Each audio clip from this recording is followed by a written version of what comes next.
Yemen estaba encorvado en el baño mohoso de un motel de carretera, lavando mi única camisa de vestir en el lavabo, cuando mi teléfono sonó con la llamada que lo cambiaría todo.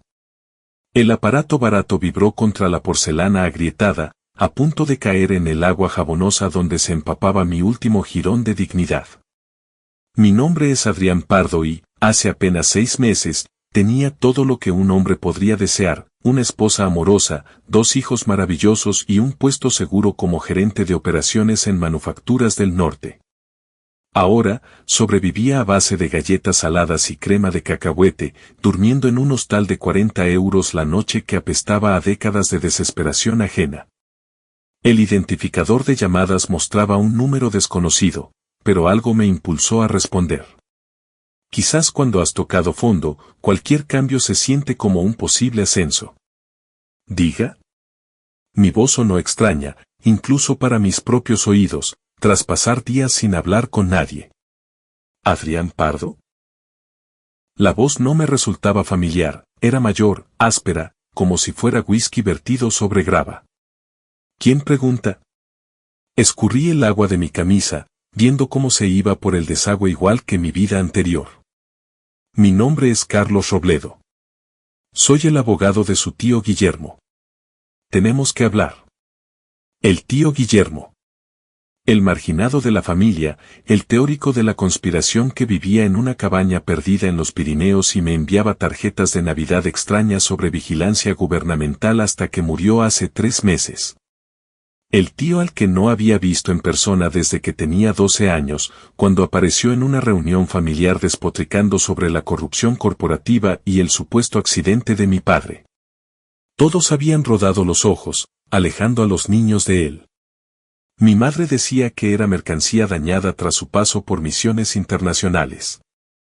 No quiero ser grosero, pero estoy lidiando con algunos asuntos personales en este momento, dije, un eufemismo tan profundo que casi me hizo reír. Asuntos personales, como perder toda tu vida mientras todos miran y nadie ayuda. Sé exactamente con qué estás lidiando, dijo Carlos, bajando el tono. Sé que tu esposa, Elena, te dejó por Julián Valdés. Sé que Valdés te despidió de la fábrica. Sé que él vive en tu casa con tus hijos. Hizo una pausa, dejando que cada afirmación aterrizara como el golpe de un mazo. Y sé por qué. Casi dejo caer el teléfono en el lavabo. Los vellos de mi brazo se erizaron, una reacción primaria al escuchar a alguien articular la pesadilla que había estado viviendo. ¿Cómo podría saberlo? Guillermo sabía que esto pasaría. Ha estado vigilando a la familia Valdés durante décadas. Desde la muerte de tu padre. Otra pausa. Hay un paquete esperándote en la oficina de correos. Número de confirmación 40.729. Recógelo. Sigue las instrucciones.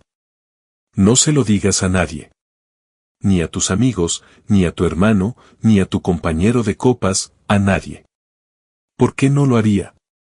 Porque todavía te están vigilando, Adrián.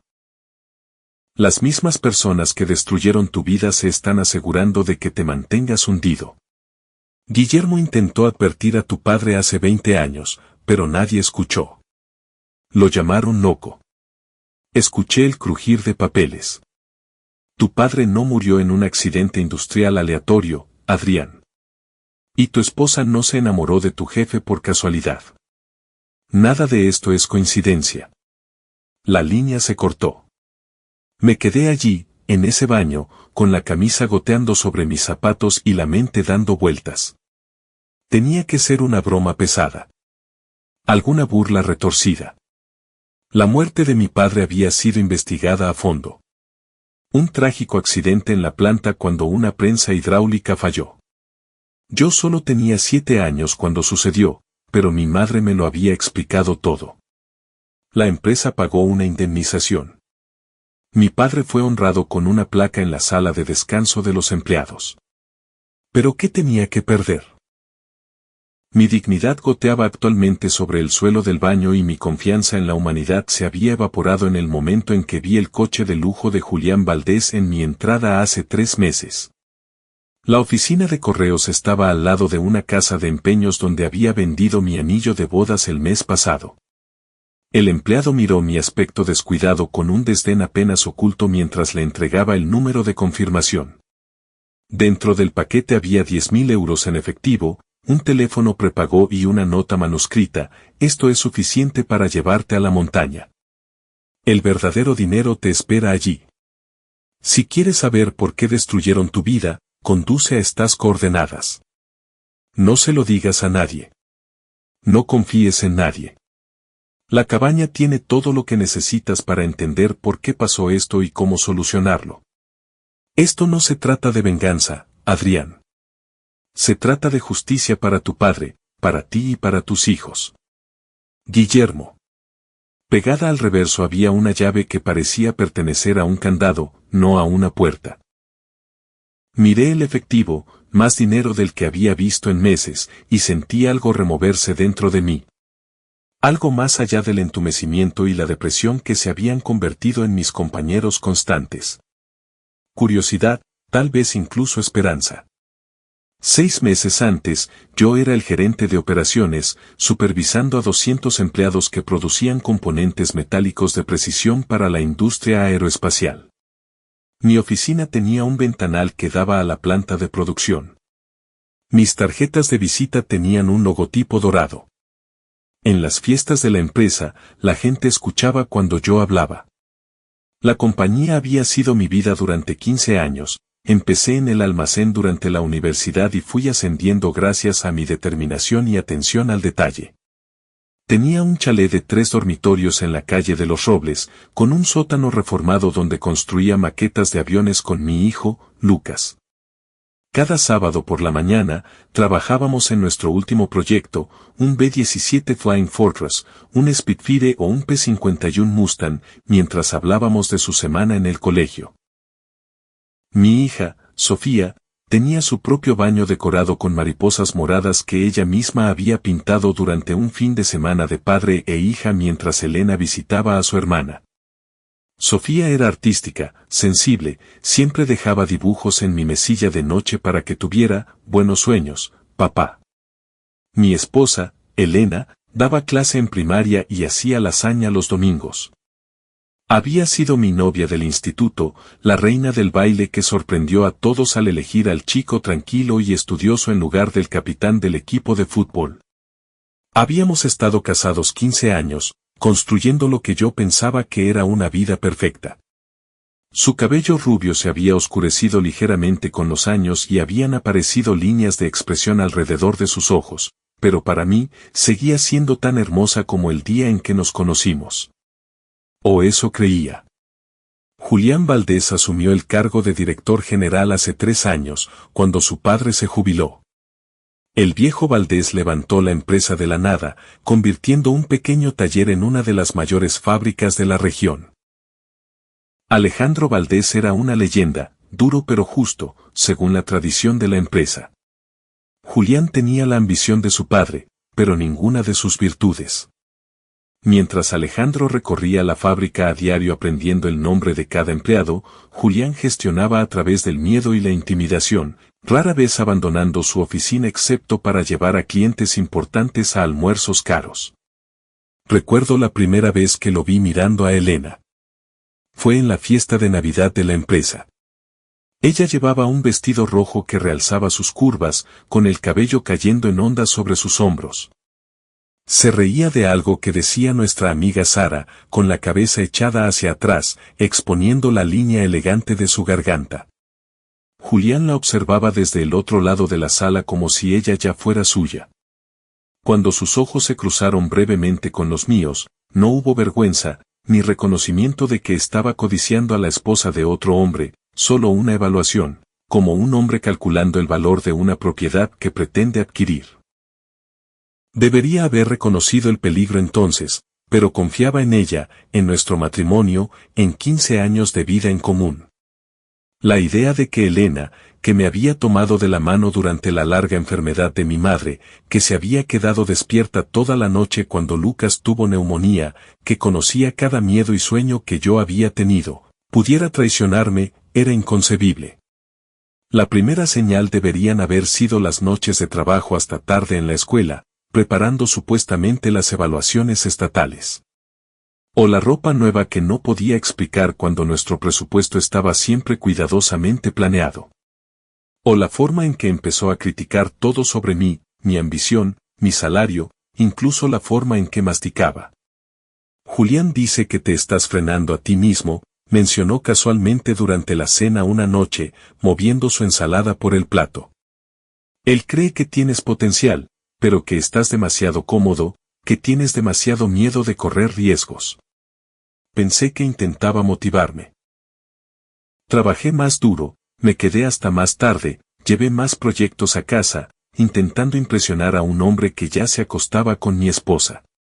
La amarga ironía me hace reír ahora, un sonido hueco y doloroso que me asusta incluso a mí cuando escapa.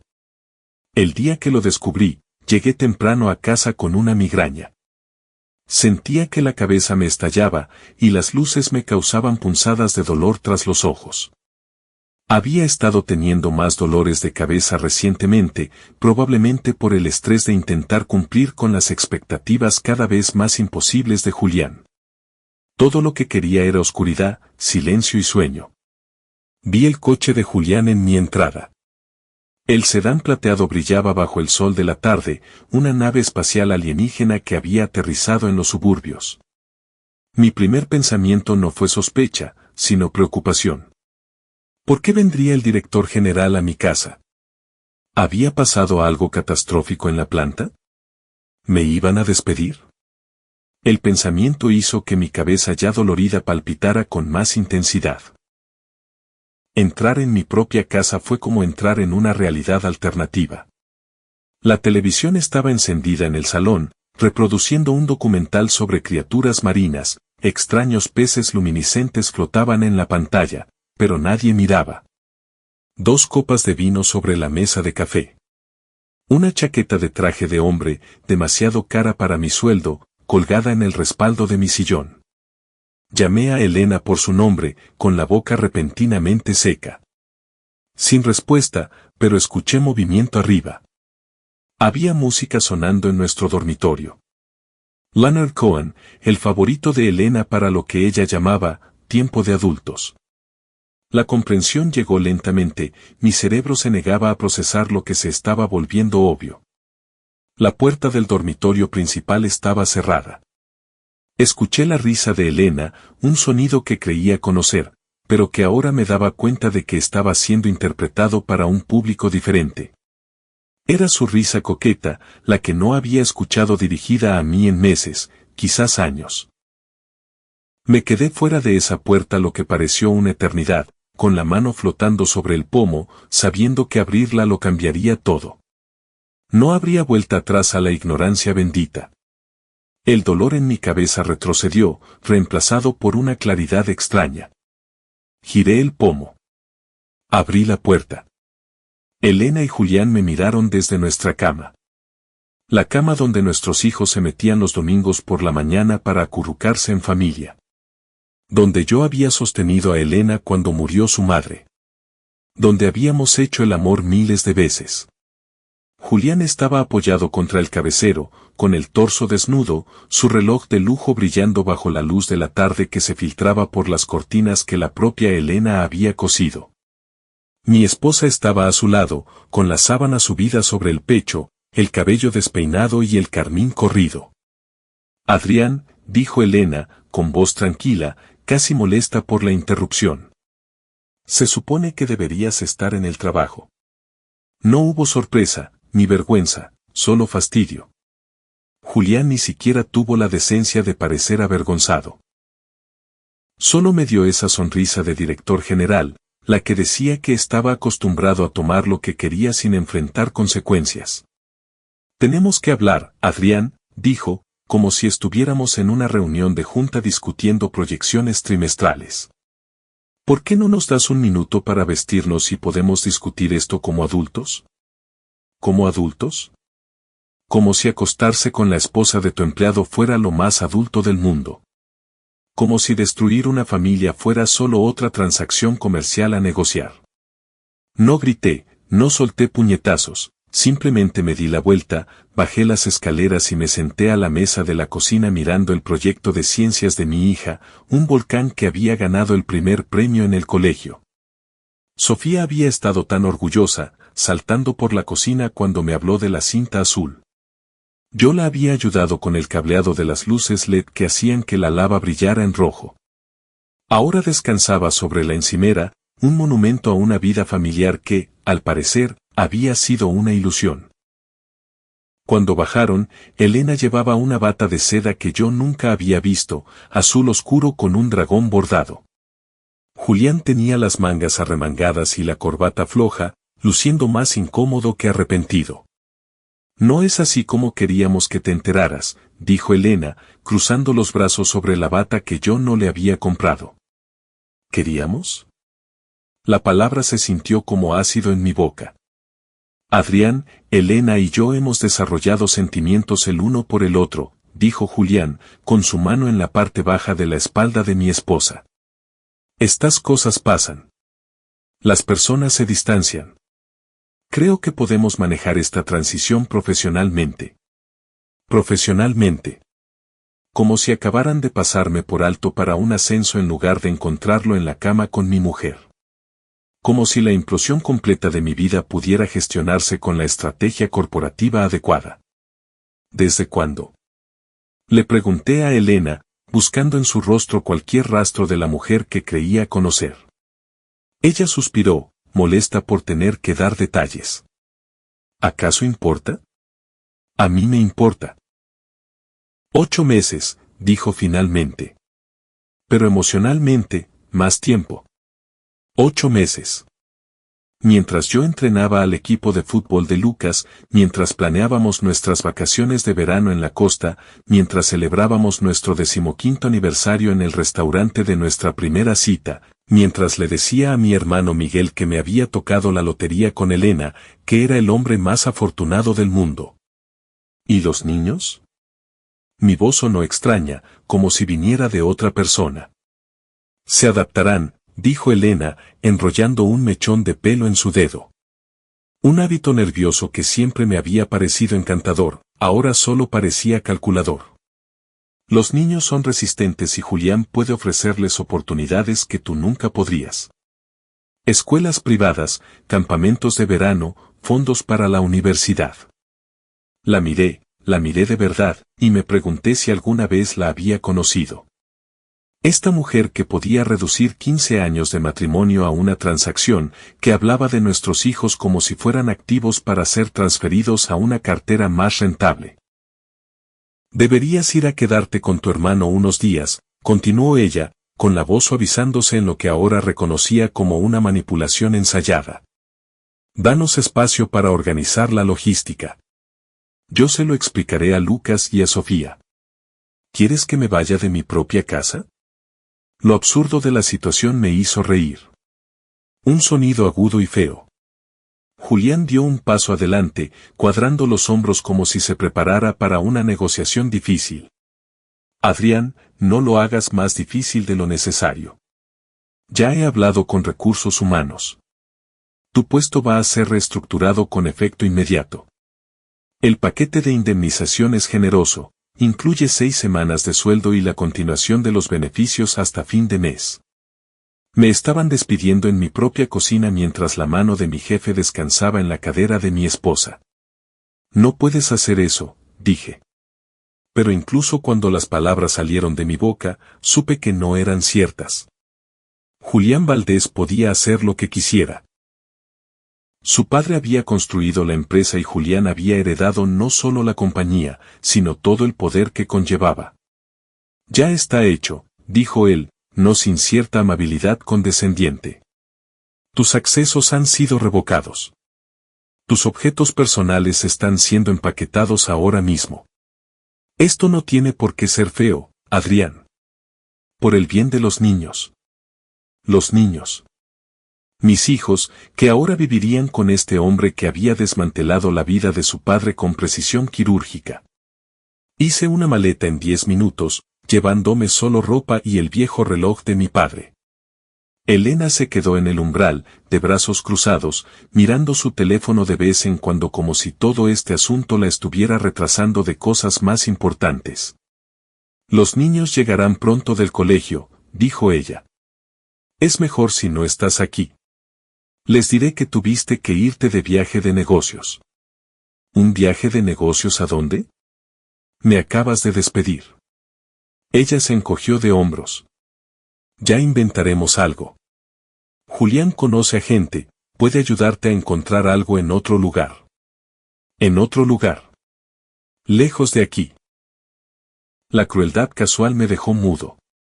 Miré nuestro dormitorio, las fotos sobre la cómoda, las lámparas desiguales que habíamos comprado en diferentes mercadillos, la colcha que la abuela de Elena había hecho para nuestra boda, y me di cuenta de que estaba siendo borrado de mi propia vida. Conduje hasta el apartamento de mi hermano Miguel y le expliqué la situación entre tragos del whisky que me sirvió. Me ofreció su sofá, dijo que podía quedarme el tiempo que necesitara, pero pude ver el cálculo en sus ojos. Miguel trabajaba en el banco que llevaba las cuentas de la fábrica. Su ascenso a director de sucursal estaba pendiente. Tener a su hermano caído en desgracia durmiendo en su sofá podría complicar las cosas. Esto es de locos, dijo, rellenando mi vaso. Elena no haría esto. Debe haber alguna explicación. Pero no la había. 3 días después, el abogado de Elena me entregó los papeles del divorcio. Quería la casa, la custodia principal de los niños, pensión compensatoria y manutención, todo de un hombre que ya no tenía ingresos. Los papeles hablaban de diferencias irreconciliables, como si lo ocurrido fuera un simple distanciamiento mutuo y no una destrucción calculada. La orden de alejamiento llegó una semana después. Según la declaración jurada de Elena, yo tenía un historial de comportamiento impredecible y estallidos preocupantes. ¿La evidencia? Había golpeado una pared una vez cuando estábamos en la universidad después de que mi equipo perdiera un campeonato. Y, al parecer, había mostrado un comportamiento errático en el trabajo, según declaraciones de colegas que yo creía amigos. El juez, que más tarde supe que jugaba al golf con Julián todos los domingos, concedió la orden temporal. No se me permitía estar a menos de 150 metros de mi propio hogar. No podía ver a mis hijos excepto durante visitas supervisadas en el centro de servicios familiares. No podía contactar con Elena excepto a través de su abogado. La novia de mi hermano empezó a soltar indirectas sobre el espacio personal y los arreglos temporales. Mis ahorros disminuyeron. Me mudé a una pensión barata, y luego al hostal de mala muerte cuando el dinero se acabó del todo. Mis antiguos compañeros dejaron de devolverme las llamadas. Las pocas entrevistas que logré conseguir fracasaron misteriosamente tras la comprobación de referencias. Era como si me hubieran borrado de mi propia existencia, reemplazado por un modelo más rico y poderoso que ahora dormía en mi cama y hacía de padre de mis hijos. El único punto brillante era ver a Lucas y Sofía durante mis visitas supervisadas, aunque incluso esos momentos estaban empañados. Llegaban con ropa nueva, juguetes nuevos e historias sobre viajes a lugares que yo nunca podría permitirme. Sofía, con 9 años, era adaptable pero estaba confundida. Lucas, con 12 y furioso, hacía preguntas que yo no podía responder. ¿Por qué no luchas más por volver a casa?, exigió durante una visita, con la voz quebrada por la emoción. Mamá dice que has elegido alejarte. ¿Qué podía decirle? ¿Que un papel me mantenía alejado? ¿Que su madre había desmantelado sistemáticamente nuestra familia? ¿Que el hombre que ahora vivía en nuestra casa había orquestado mi ruina profesional y personal? ¿Que todo el sistema legal parecía alineado en mi contra? En lugar de eso, lo abracé, prometí que las cosas mejorarían y morí un poco por dentro, sabiendo que no tenía poder para cumplir esa promesa. Durante una visita particularmente dolorosa, Sofía me entregó un dibujo que había hecho. Mostraba 4 figuras de palitos, un hombre alto con traje etiquetado como Julián, una mujer con pelo amarillo etiquetada como Mamá, y 2 figuras más pequeñas etiquetadas como Lucas y Sofía. A un lado, separado por lo que parecía ser un muro, había otra figura etiquetada como papá. Encima, con su cuidadosa letra de primaria, decía, mi familia de ahora. Doblé el dibujo con cuidado y me lo puse en el bolsillo. Esa noche, solo en mi habitación del hostal, lo miré hasta que mi visión se nubló. Luego fui al baño y vomité hasta que no quedó nada dentro de mí. A la mañana siguiente, consideré seriamente terminar con todo. ¿Qué quedaba por vivir? Mi carrera estaba destruida, mi reputación arruinada, mi familia arrebatada. Me senté en el borde de la cama, con el viejo revólver de servicio de mi padre, la única posesión suya que conservaba, pesando en mis manos. Una bala, un momento de valor, un final para el dolor. El teléfono sonó. Era Carlos Robledo llamando desde el teléfono prepago que había incluido en el paquete. ¿Recibiste el dinero? Sí, dije, dejando el arma a un lado. ¿Vienes a la montaña? No lo he decidido. Decídete rápido, dijo él. Se están moviendo más rápido de lo que anticipamos. ¿Quién se está moviendo? ¿De qué estás hablando? Julián Valdés acaba de solicitar la adopción de tus hijos. Elena lo apoya. Están intentando extinguir tus derechos parentales por completo. Las palabras me golpearon como golpes físicos. Extinguir mis derechos parentales. Borrarme por completo. Quitarme incluso las visitas supervisadas que me mantenían con vida. ¿Cómo sabes esto? Guillermo tenía fuentes. De las buenas. La petición se presentó ayer. Hizo una pausa. Este fue siempre el objetivo final, Adrián. No se trata de tu esposa ni de tu trabajo. Se trata de tus hijos. De control. ¿Control de qué? Ven a la montaña y descúbrelo. Miré el arma y luego el dibujo de Sofía. La elección se cristalizó. Podía morir aquí, solo y derrotado, o podía luchar, no solo por mí, sino por mis hijos, por la verdad. Saldré esta noche, dije. Conduje durante toda la noche, parando solo para poner gasolina y tomar café. Los 10.000 euros se sentían como una fortuna después de meses contando céntimos. Compré ropa nueva, me corté el pelo, comí comida de verdad en restaurantes en lugar de sándwiches de máquina. Con cada kilómetro, me sentía más humano, más capaz, más decidido a descubrir cualquier misterio que el tío Guillermo me hubiera dejado. Las coordenadas me llevaron a lo profundo de la sierra, a una propiedad tan remota que mi teléfono perdió la señal mucho antes de llegar. El camino de tierra terminaba en una puerta con un cartel de propiedad privada. La llave del sobre de Guillermo encajó perfectamente. Más allá de la puerta, el camino serpenteaba otra milla a través de un denso bosque antes de abrirse a un claro. Allí no se alzaba la cabaña rústica que esperaba, sino una casa de montaña moderna con paredes de cristal que reflejaban los pinos circundantes. Paneles solares revestían la fachada sur y una antena parabólica se posaba en el tejado. Esta no era la casa de un ermitaño. Era la fortaleza de alguien que quería mantenerse conectado permaneciendo oculto. Por dentro, era una contradicción, muebles contemporáneos hermosos junto a paredes cubiertas de papeles, fotografías y mapas conectados por hilos rojos, como algo sacado de una serie de detectives. Una habitación entera estaba llena de archivadores, equipos informáticos y cajas fuertes cerradas. En la encimera de la cocina había un sobre con mi nombre. Adrián, si estás leyendo esto, estoy muerto y todo lo que temía ha sucedido. Te lo han quitado todo, tal como se lo quitaron a tu padre. La diferencia es que tú todavía estás vivo para contraatacar.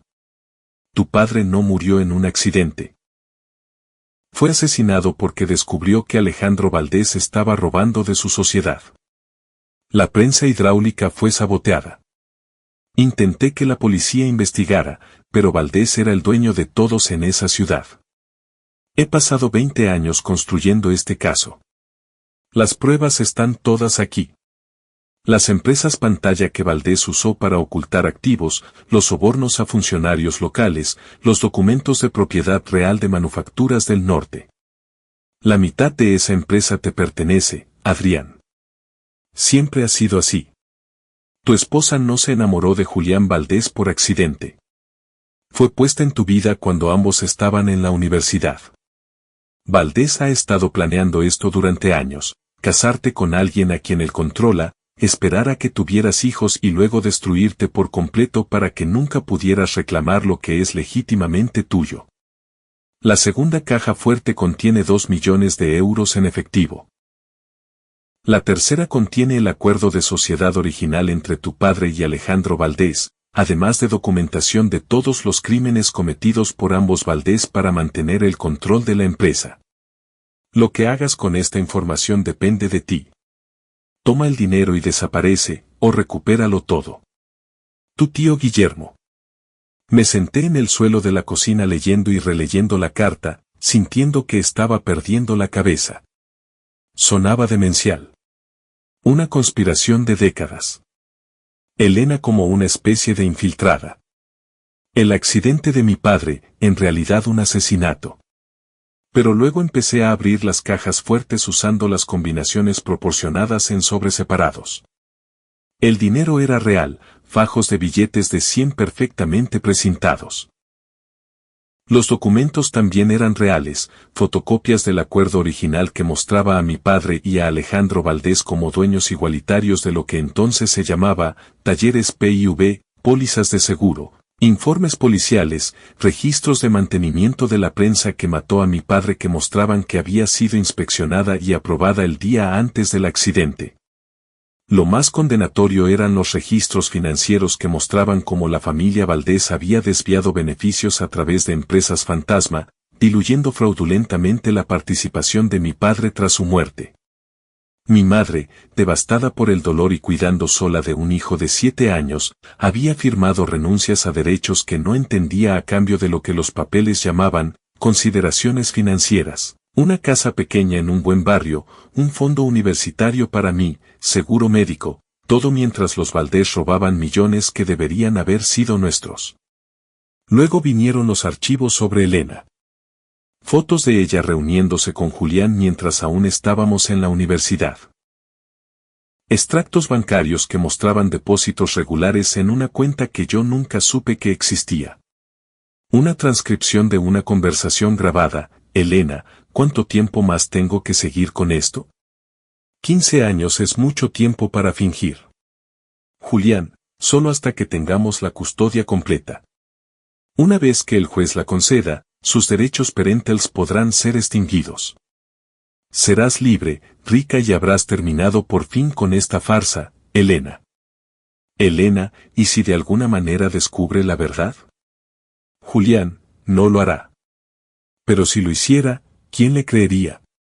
Un hombre sin trabajo e inestable haciendo acusaciones salvajes contra uno de los empresarios más respetados del país. Sonaría como un loco, igual que su tío. El descubrimiento más bizarro fue un dossier sobre mí de mis días universitarios. Evaluaciones psicológicas, historial de citas, antecedentes familiares, notas sobre mí, idoneidad y previsibilidad. Me habían estudiado como a una rata de laboratorio antes de enviar a Elena a convertirse en mi novia. La mujer que amaba, la madre de mis hijos, había sido seleccionada para mí por el hombre que asesinó a mi padre. Pasé 3 días en esa casa, apenas durmiendo, revisando cada documento, escuchando cada grabación. Toda mi vida adulta había sido una mentira. Mi matrimonio, mi carrera, incluso la muerte de mi padre, todo manipulado por la familia Valdés. La rabia venía en oleadas, abrumadora en su intensidad. Rompí cosas, una lámpara, una taza de café, mis propios nudillos contra una pared. Luego vino la desesperación, un sentido de violación tan profundo que apenas podía respirar. ¿Cómo procesas aprender que toda tu existencia ha sido controlada por manos invisibles? ¿Que tu relación más íntima fue una ficción? ¿Que tus hijos, lo único verdadero en esta red de mentiras, fueron concebidos como parte de un plan maestro?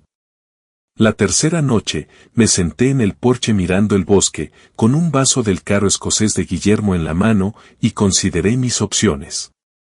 Opción 1, tomar el dinero y desaparecer. 2 millones me permitirían vivir cómodamente en cualquier lugar del mundo.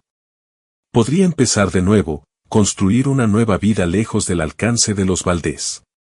Opción 2, hacer públicas las pruebas, pero ¿quién me creería? Las grabaciones podrían ser inadmisibles. Los documentos financieros eran complejos y requerirían contables forenses. Me pintarían como un exmarido resentido inventando teorías conspirativas. Opción 3, confrontar a Elena y Julián directamente, exigir la verdad, pero ya habían demostrado que estaban dispuestos a destruirme para guardar sus secretos. Mientras el sol se ponía tras las montañas, arrojando largas sombras sobre el claro, una cuarta opción se cristalizó en mi mente. No huiría y no haría acusaciones que nadie creería. Construiría un caso tan sólido, tan minuciosamente documentado, que ni siquiera el dinero y la influencia de los Valdés pudieran suprimirlo. Cuando finalmente salí de la casa de Guillermo, tenía un plan. Primero, conduje hasta la capital y me reuní con Patricia Millán, una exfiscal reconvertida en abogada privada especializada en fraude corporativo. Pagué sus honorarios con el efectivo de la caja fuerte. Esto es la conspiración más elaborada que he visto jamás, dijo ella tras revisar los documentos, ¿o estás delirando? Déjame verificar algunos de estos registros de forma independiente. 2 días después, me llamó a su oficina. Todo cuadra, dijo, con expresión grave. El acuerdo de sociedad es legítimo. El fraude financiero es demostrable. La evidencia de manipulación en la prensa hidráulica es circunstancial pero convincente. Dudó. Las grabaciones de tu esposa, sin embargo, son legalmente problemáticas. Estamos en una jurisdicción donde se requiere el consentimiento de ambas partes para las grabaciones. ¿Qué significa eso para el caso? Significa que podemos perseguir el fraude financiero y potencialmente reabrir la investigación sobre la muerte de tu padre, pero es posible que la evidencia sobre la implicación de tu esposa nunca llegue a un tribunal. Se inclinó hacia adelante. Pero eso no significa que no podamos usarla estratégicamente en las negociaciones de un acuerdo. A continuación, contacté con el inspector Torres de la Unidad de Delitos Económicos, un nombre que había encontrado en las notas de Guillermo. Al parecer, él había estado construyendo un caso contra el grupo Valdés durante años, pero le faltaba la prueba irrefutable que Guillermo había acumulado. Tu tío me contactó 6 meses antes de morir, me dijo Torres tomando un café en una cafetería discreta. Dijo que tenía todo lo que necesitaba, pero que quería esperar al momento adecuado. Pensé que era otro loco de las conspiraciones. Sacudió la cabeza. Debería haberlo tomado más en serio. La investigación oficial avanzó lenta y metódicamente. Torres y su equipo verificaron cada documento, interrogaron a testigos que Guillermo había identificado y siguieron el rastro del dinero a través de empresas pantalla en cuentas en el extranjero. Mientras tanto, me concentré en mantenerme con vida. La paranoia de Guillermo ya no parecía irracional. Si la familia Valdés había orquestado el accidente de mi padre y mi ruina personal, podrían no detenerse ahí. Cambiaba de hostal cada pocos días, usaba solo efectivo, me alejaba de las cámaras y de las redes sociales. Durante este tiempo, mis visitas supervisadas con Lucas y Sofía eran mi único vínculo con mi vida anterior. Cada encuentro era más doloroso que el anterior. Los niños estaban siendo manipulados, eso estaba claro. La ira de Lucas hacia mí crecía. Sofía se volvía más retraída, ya no corría a abrazarme cuando llegaba. Mamá dice que estás intentando hacer daño a Julián, dijo Lucas durante una visita. Dice que inventas mentiras porque tienes envidia. Eso no es cierto, dije, intentando mantener la voz firme. Nunca os mentiría. Entonces, ¿por qué mamá llora cada vez que sale tu nombre? ¿Por qué tiene que tomar esas pastillas para dormir? La manipulación era experta, usando el amor y la preocupación de mis hijos en mi contra. Quería contarles todo sobre el asesinato de su abuelo, sobre el engaño de su madre, sobre la herencia que les correspondía por derecho. Pero eran demasiado jóvenes para entenderlo, y cargarlos con tal conocimiento solo les causaría más daño. En su lugar, me enfoqué en estar presente durante nuestro tiempo limitado. Ayudé a Lucas con sus deberes de matemáticas, jugué a juegos de mesa con Sofía e intenté crear momentos de normalidad en nuestra situación surrealista.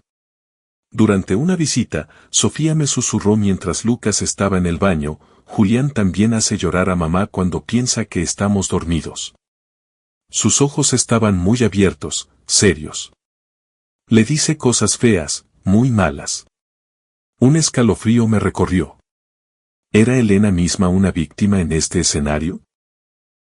¿Un peón que había interpretado su papel demasiado bien y ahora estaba atrapada con un hombre controlador y abusivo?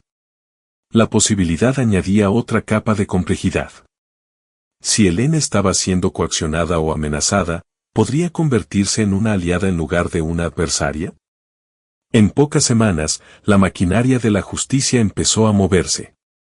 Agentes policiales ejecutaron órdenes de registro en las oficinas del Grupo Valdés. Julián fue llevado a declarar. Las cuentas de la empresa fueron congeladas.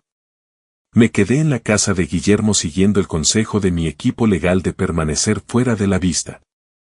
Me dejé barba, perdí peso, me convertí en alguien que incluso mis propios hijos podrían no reconocer. La noticia saltó a los medios nacionales: Dinastía Industrial enfrenta cargos por fraude, director general arrestado en esquema financiero de décadas, justicia reabre investigación por muerte industrial de 1995. Elena me llamó. Fue el primer contacto directo que tuvimos en meses. ¿Qué has hecho? Siseo. Encontrar la verdad, respondí. Guillermo lo tenía todo, Elena. Las grabaciones, los extractos bancarios, las fotos tuyas con Julián que se remontan a la universidad. Silencio en la línea. Luego, no entiendes lo que me harán. ¿Qué? ¿Quién? Su padre, susurró ella, Alejandro.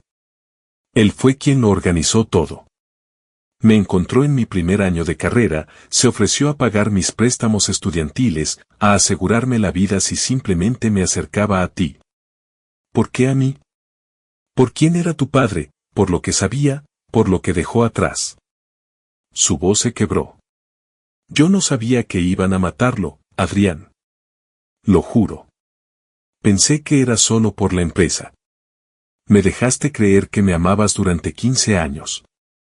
Tuviste hijos conmigo. No tuve elección, lloró ella. Para cuando quise salir, ya teníamos a Lucas. Y Alejandro dijo que me arruinaría. Que se encargaría de que nunca volviera a ver a mi hijo. Luego, cuando llegó Sofía, todo se complicó. Los niños eran el objetivo, Adrián. Necesitaban tus herederos, tu linaje, para asegurar totalmente la empresa. Así que, en lugar de eso, les ayudaste a hacerme esto. Lo siento, dijo ella. Y por primera vez desde que empezó esta pesadilla, sonó sincera. Nunca quise que llegara tan lejos. Nunca pensé que te lo quitarían todo. ¿Qué pensabas que pasaría? Pensé que simplemente nos divorciaríamos, que tendrías la custodia compartida, que Julián se haría cargo de la empresa y que eso sería suficiente. Hizo una pausa. Pero luego Alejandro enfermó el año pasado, cáncer terminal. Se obsesionó con cerrar los cabos sueltos antes de morir. Fue entonces cuando decidieron destruirte por completo. Y tú le seguiste el juego. No se le dice que no a Alejandro Valdés. No si quiere seguir respirando. Su voz bajó de volumen. Él mató a tu padre, Adrián. Hizo eliminar al marido de su amante cuando el hombre se volvió inconveniente. Arruinó a un juez que falló en su contra. El hombre es capaz de cualquier cosa. ¿Por qué me cuentas esto ahora? Porque tengo miedo. Porque Julián no es su padre. Es peor, más volátil, menos controlado. Me golpeó la semana pasada cuando la policía se llevó los servidores. Amenazó a los niños. Se me heló la sangre. ¿Amenazó a Lucas y a Sofía? No directamente, pero dijo que si yo no cooperaba, a los niños les pasan accidentes todo el tiempo. He movido a los niños a casa de mi hermana. Le dije a Julián que era para protegerlos de la prensa. ¿Qué quieres de mí, Elena? Protección, inmunidad, una oportunidad para arreglar esto.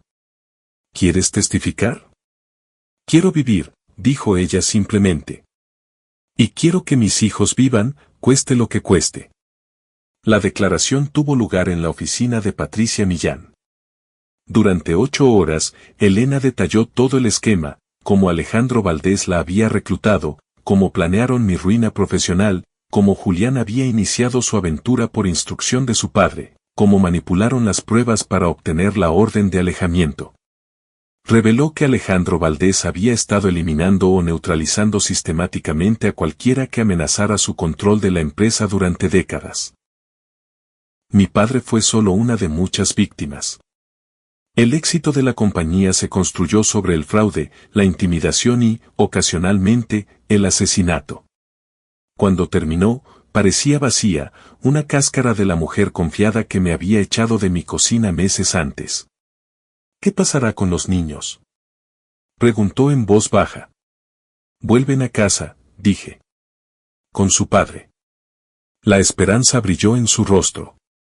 Eso depende de los fiscales y de si alguna vez vuelvo a creer una sola palabra de lo que digas. Su acuerdo de inmunidad requería cooperación total.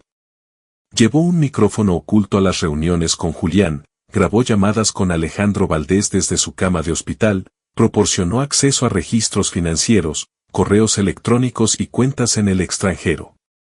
Las pruebas eran demoledoras.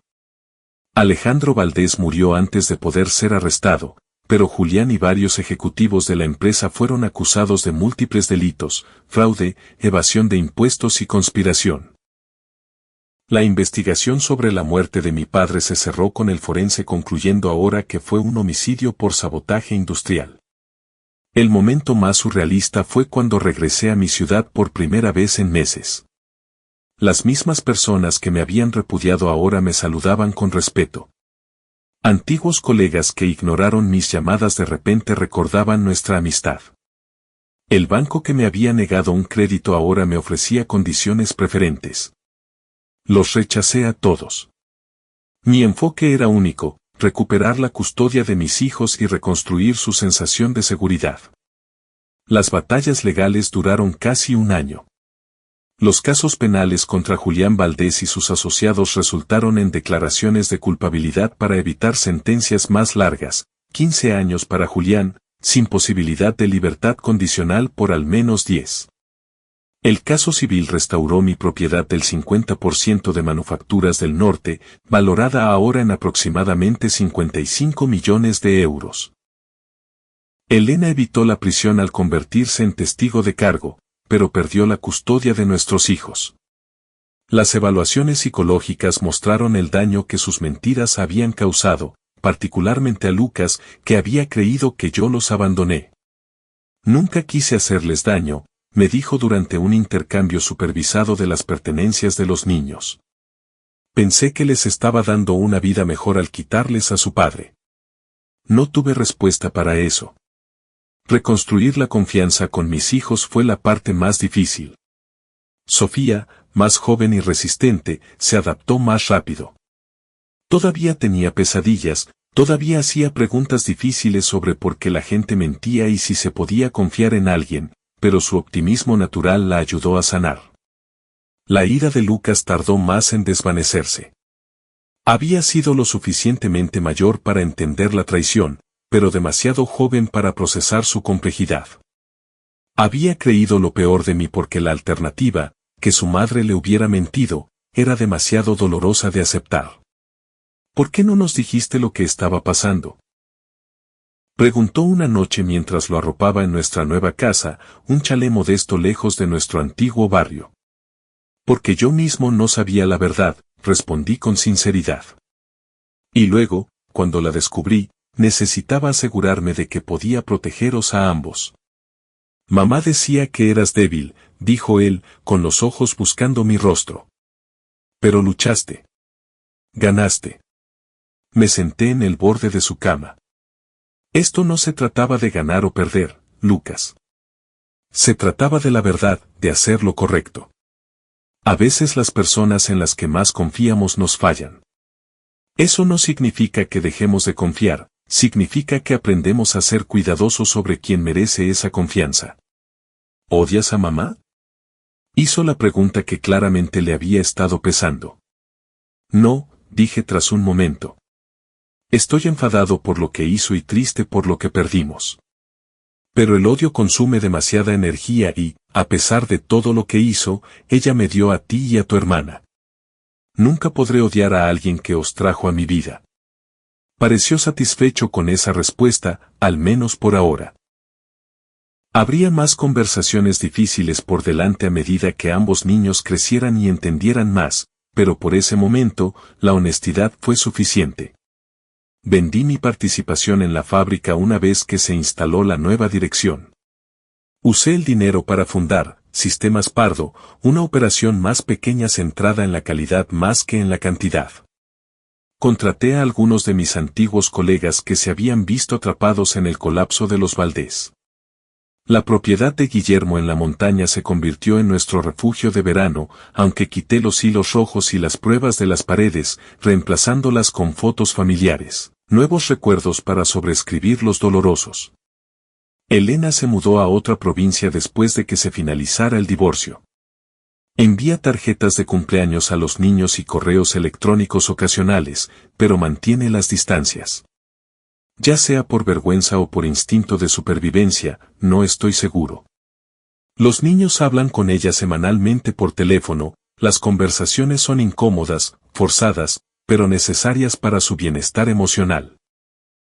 Guardo la carta de Guillermo en el cajón de mi escritorio, leyéndola ocasionalmente para recordarme lo rápido que puede cambiar la vida, tanto para bien como para mal. Mi tío loco y paranoico me había salvado de un destino peor que la muerte, vivir para siempre como un hombre vacío, creyendo que lo había perdido todo por sus propios fracasos. A veces me quedo en el umbral de las habitaciones de mis hijos por la noche, viéndolos dormir, y pienso en lo cerca que estuve de perderlos para siempre. Como una conspiración puesta en marcha antes de que yo terminara la universidad casi destruye 3 generaciones de mi familia. Pero no lo hizo porque Guillermo se negó a ser silenciado. Porque la verdad, por muy profundamente que esté enterrada, eventualmente encuentra su camino a la superficie. La semana pasada llevé a Lucas y a Sofía al cementerio donde está enterrado mi padre. Limpiamos su lápida, dejamos flores frescas y les conté la verdadera historia de su abuelo.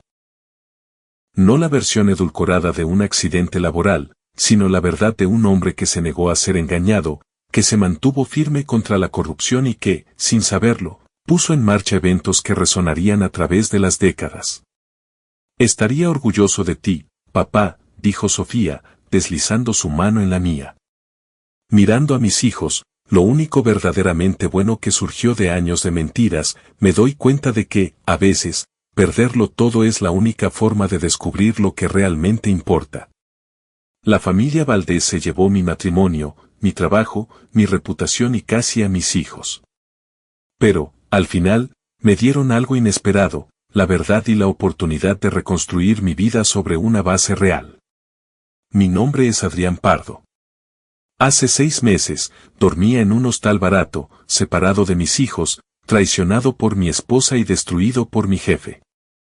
Hoy, soy dueño de mi propio negocio, padre a tiempo completo y un hombre que sabe exactamente quién es y por qué lucha. Las mentiras casi me entierran. La verdad me hizo libre.